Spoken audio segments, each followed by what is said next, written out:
is an amazing turnout, and I think it says a lot about San Francisco that there's so much interest in this race and in these issues that we're discussing today.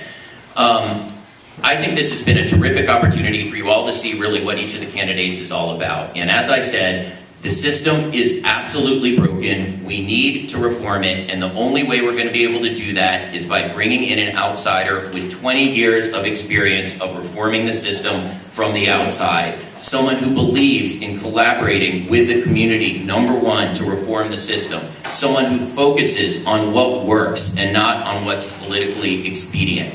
I think you heard a lot of discussion about the death penalty tonight. I think our differences in the death penalty are very significant and are very important on that issue alone. But I think it's more than that. I think it's a window into how each of us thinks about problem solving and reform in the DA's office. Again, you have two people with distinguished careers in law enforcement who sit here and their rhetoric is absolutely that the death penalty doesn't work, that it's not effective, that a jury would never come back with a death penalty verdict. Yet they cannot make the obvious next step, which is to say that we should not seek the death penalty under any circumstances in San Francisco. I think, therefore, that is an issue that really gets to the heart of what this whole election is about. We have an unprecedented, once-in-a-generation opportunity to finally fix and reform this broken criminal justice system. This is the time to have the person with the best experience to reform at the helm, and I humbly ask for your support. Thank you.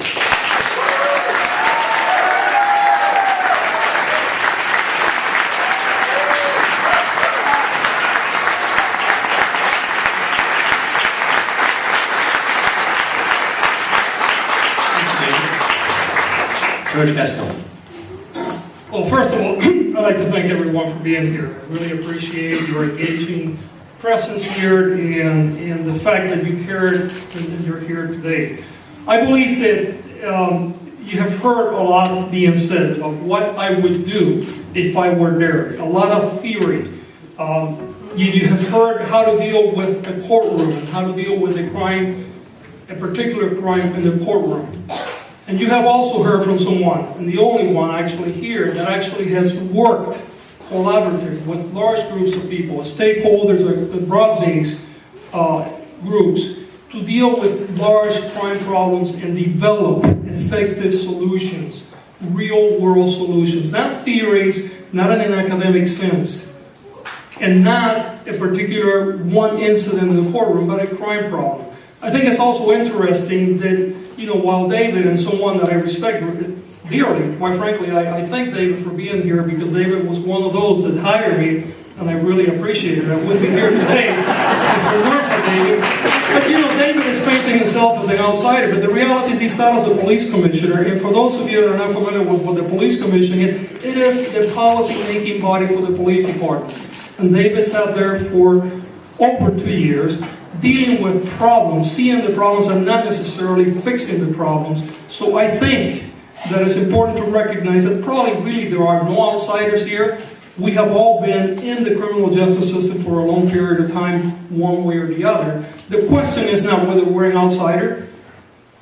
The question is, what have we done when we've been in the system? It's easy to call yourself a reformer. There is a difference between calling yourself a reformer and having other people call you a reformer and moving the ball forward. If you look at my background, you will see that I've been a reformer for many, many years. Thank you. Sharmin, Bock. Thanks so much. Well, thanks so much for coming here today, and thank you so much to our hosts for having us. I've stood in the courtroom over 1,000 times, and I've dealt with a lot of judges, some pretty tough juries, and some of the finest defense attorneys in the country, and I'm very proud to see some of them here tonight. Thank you for coming. But I have to say they have nothing on you guys. A lot's been said, and you've heard a lot from all of us, and maybe you heard more than you ever wanted to hear. I'm hoping this is the beginning of a very good dialogue that we're going to be having during the course of this campaign. But I'd like to leave you with one thought that hopefully we can all agree upon. And that is, with the crime lab scandal, with the alleged police misconduct, with the DNA backlog, with the hundreds of cases being dismissed, with a state realignment of our prisons that's going to be sending thousands of prisoners back to San Francisco, we are definitely in challenging times. San Francisco is at a critical crossroads, and there is stormy weather ahead, let there be no doubt about it.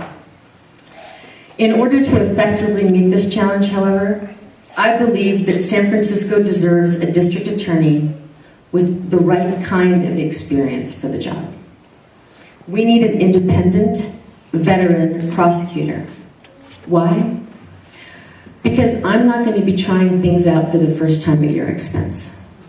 After 22 years in the trenches, I've lived and learned from my mistakes, and I'm not trying things out, trying to figure out if they're going to work.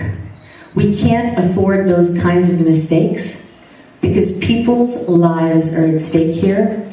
Victims deserve better, defendants deserve better, indeed San Francisco deserves better. I believe that as a progressive veteran prosecutor, I'm fully capable to lead San Francisco into those stormy times and get past the challenge that lies ahead. Thank you.